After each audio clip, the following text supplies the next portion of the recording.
जब से माननीय अखिलेश यादव जी ने इंडिया गठबंधन का निर्माण किया, तब से अब तक पूरे देश में नहीं पूरी दुनिया में अखिलेश यादव के बारे में चर्चा हो रही है। और भारतीय जनता पार्टी अखिलेश यादव जी की पर्सनालिटी से बौखला गई है। जिस तरीके की लोकप्रियता माननीय अखिलेश यादव की किसानों, मजदूरों, नौजवानों, छोटे छोटे धंधे करने वालों के बीच में बढ़ी है, उससे भारतीय जनता पार्टी घबराई है। और भारतीय जनता पार्टी के नेता रोज ऐसी बात करते हैं जिसका कोई मतलब नहीं होता है। मैं इस फतेहपुर की पावन धरती पर आप सबके नेता, हमारे नेता माननीय अखिलेश यादव जी का बार बार आभार व्यक्त करता हूं कि मैं किसान का बेटा और इस पार्टी में माननीय अखिलेश यादव जी ने धरती पुत्र मुलायम सिंह यादव के सिद्धांतों पर चलकर मेरे जैसे छोटे से कार्यकर्ता को फतेहपुर लोकसभा का उम्मीदवार बनाया है। मैं और मेरा परिवार माननीय अखिलेश यादव जी का और आप सबका आभारी रहेगा कि मुझे इस लोकसभा का उम्मीदवार बनाया है। मैं साथियों, जब से चुनाव में आपके बीच में हूं, लगातार इसी तरीके से जन सैलाब, चाहे धाता हो, चाहे वो अयासा विधानसभा हो, चाहे जहानाबाद विधानसभा हो, चाहे बिंदकी विधानसभा हो, चाहे फतेहपुर सदर विधानसभा हो, चाहे हुसैनगंज विधानसभा हो, 6 विधानसभाओं में इसी तरीके का, जिस तरीके का जोश हमारे पार्टी के नहीं बल्कि हमारे जिले की जनता में है, इससे साबित होता है कि आने वाले समय में भारत के राजनीति में परिवर्तन होगा और अखिलेश यादव उसकी सबसे महत्वपूर्ण भूमिका में होंगे। इस तरीके का विश्वास मुझे दिखता है। अखिलेश यादव पूरे देश में नहीं पूरी दुनिया में जाने जा रहे हैं। कौन है अखिलेश यादव जिन्होंने अपने इतने छोटे से जीवन में इतनी लोकप्रियता पाई है? वो अखिलेश यादव धरती पुत्र के बेटे माननीय मुलायम सिंह यादव के बेटे हैं, जिनकी कथनी करनी में कोई अंतर नहीं है, जिनके अंदर उदारता है, जिनके अंदर मानवता है, जिनके अंदर साहस है। और साहस की वजह से आज हमारा देश अखिलेश यादव जी की तरफ देख रहा है। इसलिए मैं ज्यादा बात न करते हुए आई हुई महान जनता का अभिनंदन करते हुए, अभिनंदन और वंदन करते हुए इस महान जनता का मैं आशीर्वाद की कामना करता हूं और माननीय अखिलेश यादव जी का धन्यवाद, आभार व्यक्त करते हुए आप सबको बारंबार प्रणाम करते हुए आपसे आशीर्वाद की कामना करता हूं कि साइकिल का बटन दबाकर फतेहपुर लोकसभा को ऐतिहासिक वोटों में जिताने में आप सहयोग दें। आप सबका बहुत बहुत धन्यवाद। जय भारत, जय समाजवाद। ये हमें जो जन सैलाब दिखाई दे रहा है, ये भरोसा दिला रहा है कि इस बार समाजवादी पार्टी इंडिया गठबंधन के प्रत्याशी नरेश उत्तम जी ऐतिहासिक वोटों से जीत करके लोकसभा में जा रहे हैं और जिनके नाम पर ही उत्तम हो तो नंबर 1 पर कोई रहेगा तो हमारे अपने प्रत्याशी नरेश उत्तम।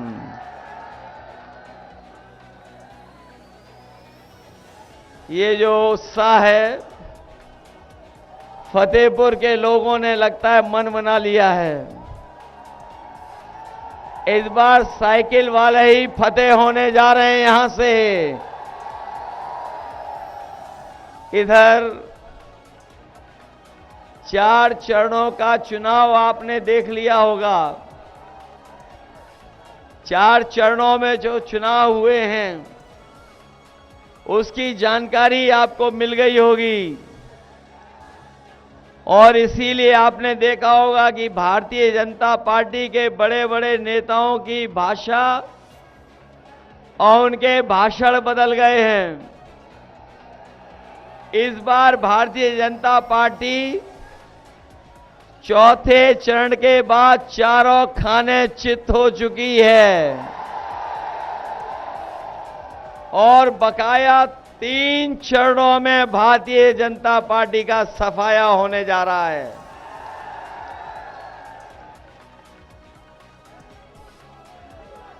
ये बीजेपी के लोगों ने बहुत सपना दिखाया था,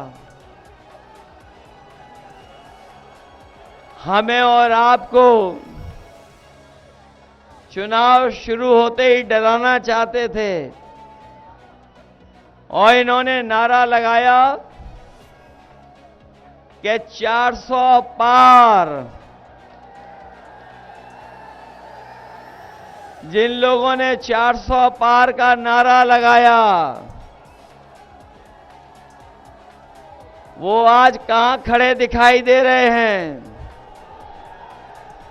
हमें तो बाद में समझ में आया कि ये लोग कह रहे हैं 553 में 400 पार के बाद जितनी संख्या है उतनी आने वाली है।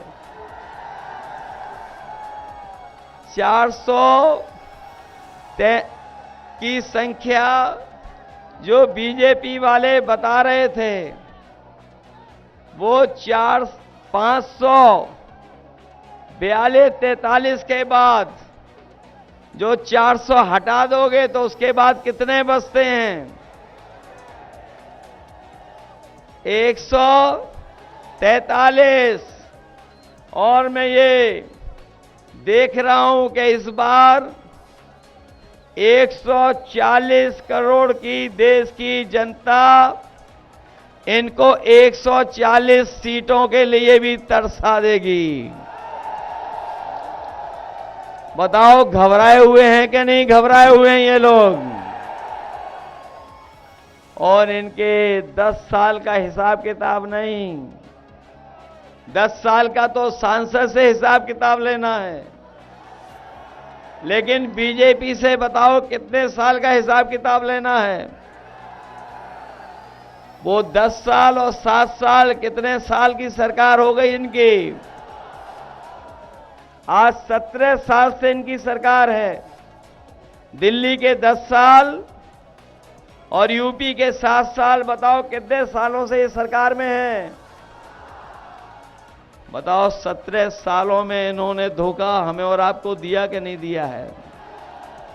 और जिस सरकार के लोगों ने कहा कि हम किसानों की आय दोगुनी कर देंगे,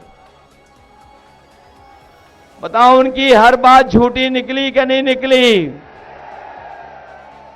न हमारे किसानों की आय दोगुनी हुई, और जिस तरह से लागत बढ़ा दी, आज हर चीज महंगी कर दी। आज महंगाई कहां पहुंच गई है? आज महंगाई चरम सीमा पर है। और ये भारतीय जनता पार्टी के वो लोग हैं जिन्होंने किसानों की आय दोगुनी कहने के साथ साथ विकसित भारत का सपना दिखाया था। विकसित भारत तो हुआ नहीं, न हमारा किसान खुशहाल हुआ, लेकिन हमारे किसानों की खाद की बोरी से चोरी कर ली इन्होंने। जो हमारे किसान भाई हैं वो जानते होंगे कि इन्होंने 10 साल में 2 बार बोरी से चोरी की है। बताओ 10 किलो खाद चोरी हो गई बोरी से कि नहीं हो गई? और आपको नहीं पता होगा कि जो नैनो यूरिया देकर के हमें डीएपी खरीदने के लिए मजबूर किया, जिस तरीके से उद्योगपति भारत छोड़ के चले गए थे। सुनने में आ रहा है कि जिन्होंने नैनो यूरिया किसानों को जबरदस्ती खरीदवाई, वो नैनो यूरिया वाले भी भारत छोड़ के भाग गए। और जो नैनो यूरिया खरीदवाई, उससे न किसान की पैदावार बढ़ी, न लागत कम हुई, और जब फसल तैयार हो गई तो उनके कोई भी फसल की कीमत भी ये सरकार नहीं दिला पाई। जहां एक तरफ किसान संकट में चला गया, वहीं हमारे नौजवान पढ़ने लिखने वाले जानते होंगे, जब ये तैयारी कर करके, कोचिंग कर करके अपनी परीक्षा देने गए, परीक्षा लिख करके जब लौट करके आए तो पता लगा इनका पेपर रद्द हो गया, पेपर लीक हो गया। ये नौजवान साथी जानते होंगे कि एक नहीं, अभी तक जितनी भी परीक्षाएं हुई हैं उन सबके पेपर लीक करा दिए। और ये पेपर लीक हुए नहीं हैं, ये बीजेपी की सरकार ने जानबूझ करके पेपर लीक कराए हैं, जिससे नौजवानों को नौकरी न देनी पड़ जाए। केवल परीक्षा ही नहीं, बल्कि जो अग्निवीर वाली भर्ती देखने जाते होंगे, जो सड़कों पर, मेड़ों में, खेत पर दौड़ करके तैयारी करने वाले नौजवान, उनकी भी नौकरी आधी अधूरी कर दी। जो कभी फौज में पक्की नौकरी होती थी, इस सरकार ने हमारे नौजवानों से वो नौकरी भी छीन ली और 4 साल की अग्निवीर की नौकरी दे दी। हम अपने नौजवानों को कह के जा रहे हैं, जहां इंडिया गठबंधन और समाजवादी पार्टी ने तय किया है कि इन नौजवानों का भविष्य को बेहतर करने के लिए इनको नौकरी के साथ साथ ये जो अग्निवीर वाली आधी अधूरी नौकरी है, इसको भी हमेशा हमेशा के लिए समाप्त कर दिया जाएगा। क्योंकि अग्निवीर व्यवस्था में कोई सुविधा नहीं है, कोई सरकारी आपको मदद नहीं मिलेगी। और अगर अग्निवीर का नौजवान शहीद होगा तो उसको शहीद का भी दर्जा नहीं दे रही सरकार। अगर वो शहीद होता था, याद होगा, हमारा जवान अगर सीमा पर शहीद होता था तो शहीद जवान को घर परिवार के बीच में ला करके उसको पूरा सम्मान देने का काम और उसका फैसला अगर किसी ने लिया था तो नेताजी और समाजवादी पार्टी ने। वो भी सम्मान अग्निवीर नौकरी में नहीं है। आज लाखों लाख नौजवान बेरोजगार हो गया और पेपर लीक के कारण, अग्निवीर और परीक्षाएं रद्द होने से उत्तर प्रदेश के लगभग 60 लाख नौजवान ऐसे हैं जो नौकरी से दूर हो गए, नौकरी नहीं मिल पाई है। और इन्हीं नौजवानों के अगर हम घर परिवार के लोगों को भी जोड़ दें, केवल मां बाप को जोड़ दें, तो एक परिवार में लगभग 3 लोग इस सरकार से नाराज हैं। और यही 3 लोग अगर 60 लाख परिवारों हैं उत्तर प्रदेश में, तो 60 लाख से गुणा 3 का कर देंगे तो 1 करोड़ 80 लाख होते हैं। और 1 करोड़ 80 लाख जो नाराज लोग हैं सरकार से, केवल पेपर लीक की वजह से, नौकरी न मिलने की वजह से, परीक्षा रद्द होने की वजह से, और इन्हीं 1 करोड़ 80 लाख अगर भाग दे देंगे 80 लोकसभाओं से, तो हर लोकसभा में 2,25,000 से ज्यादा वोट कम हो गया है बीजेपी का। यहां तो क्योंकि 6 विधानसभाओं की लोकसभा है, यहां तो लगभग 3 लाख ऐसा वोट है जो सांसद के खिलाफ मतदान करने जा रहा है, मतदान कर करके हटाने जा रहा है। बताओ, आपके साथ नौजवान खिलवाड़ होगी कि नहीं होगी? खिलवाड़,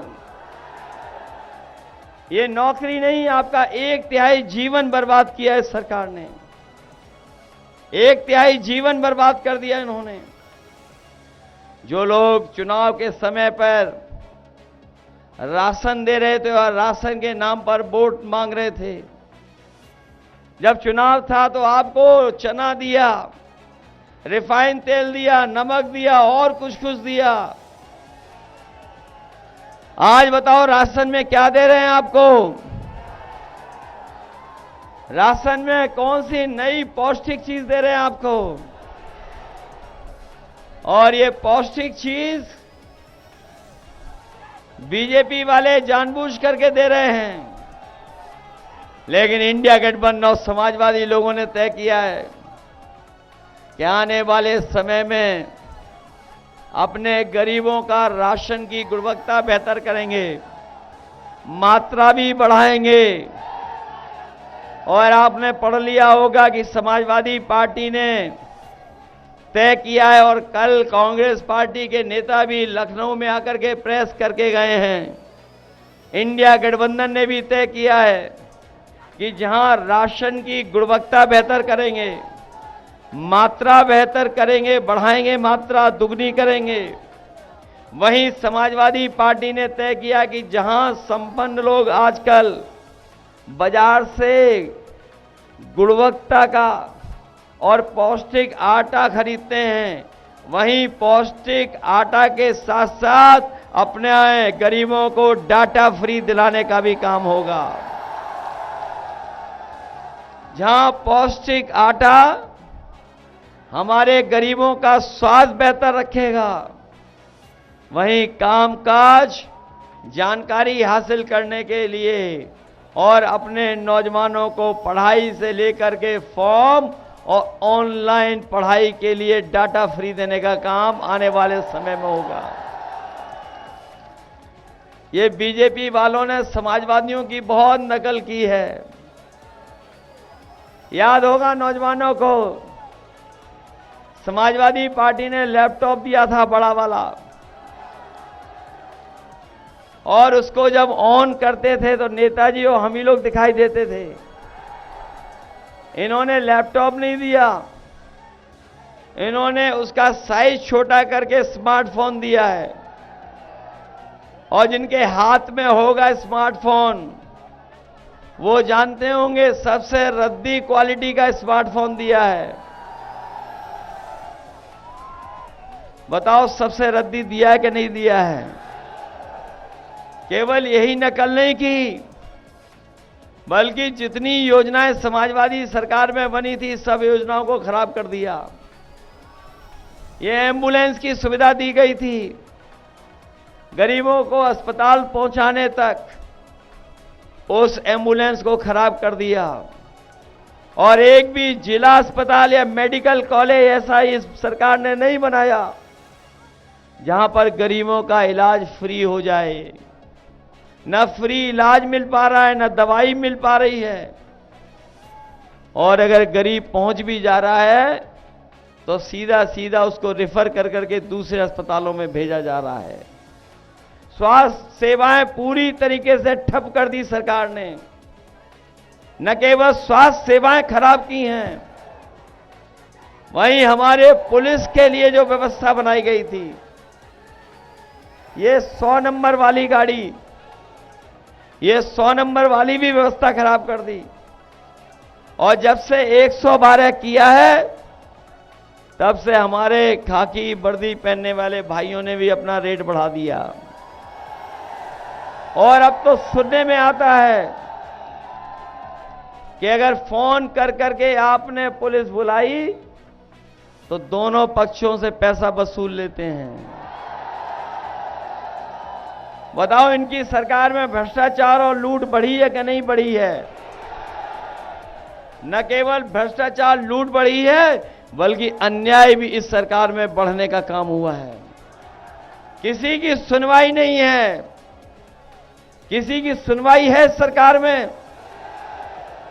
इसलिए हम आपसे कहना चाहते हैं, इन्होंने ऐसा भी समय हम लोगों को आपको दिखाया जब बीमारी ठीक करने के बहाने हमें और आपको वैक्सीन लगवा दी। हमें आपको तो लगाई, लेकिन इन खाकी वर्दी पहनने वाले भाइयों के जबरदस्ती लगवा दी। आज पता लग गया कि वैक्सीन से बीमारी हो रही है, और बिना परीक्षण के हमें और आपको वैक्सीन लगवा दी। आज वही कंपनी कह रही है कि हम वैक्सीन वापस ले लेंगे। बताओ जो शरीर में वैक्सीन लग गई है वो वापस कैसे आएगी? बताओ जान को खतरा पैदा कर दिया कि नहीं कर दिया? हम जानते हैं सबने वैक्सीन लगवा ली, लेकिन हमने नहीं लगवाई। हम छूट गए, हमने नहीं लगवाई अभी तक।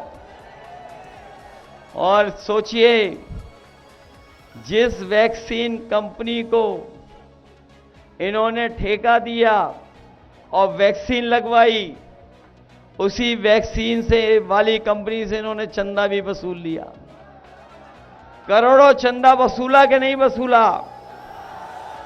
और केवल वैक्सीन कंपनी से नहीं, जितने भी बड़े बड़े उद्योगपति थे बड़े बड़े कारोबारी, उनसे इलेक्टोरल बॉन्ड के नाम पर इन्होंने चंदा वसूलने का काम किया है।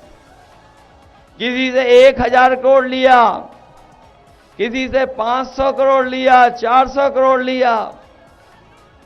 और आज जो आपको महंगाई दिखाई दे रही है, ये भारतीय जनता पार्टी की भ्रष्टाचार की वजह से भी महंगाई है।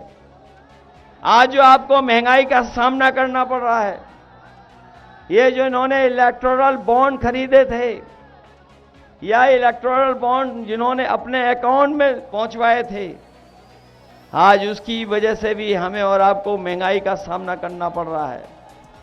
आप लोग डेली देखते होंगे, बताओ डीजल पेट्रोल महंगा हो गया कि नहीं हो गया?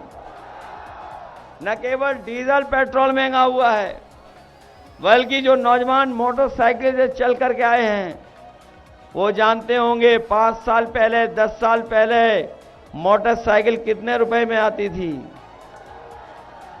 और आज कितने रुपए में आ रही है? बताओ, दुगना कर दिया कि नहीं कर दिया?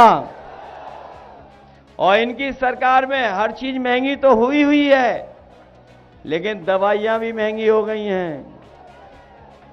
हमारे साथी जानते होंगे, पहले बुखार ठीक हो जाता था 500 मिलीग्राम पैरासीटामोल गोली से, और आजकल बताओ बुखार कितने में ठीक हो रहा है? नई गोली जो डोलो वाली आई है, और डोलो खाने के बाद 650 मिलीग्राम खाने के बाद भी इनकी सरकार में बुखार नहीं ठीक हो रहा है। बताओ, घोटाला हो रहा है कि नहीं हो रहा है? कहां 500 mg से बुखार ठीक होता था, और आज कीमत बढ़ा करके 650 mg की भी गोली में बुखार नहीं ठीक हो रहा।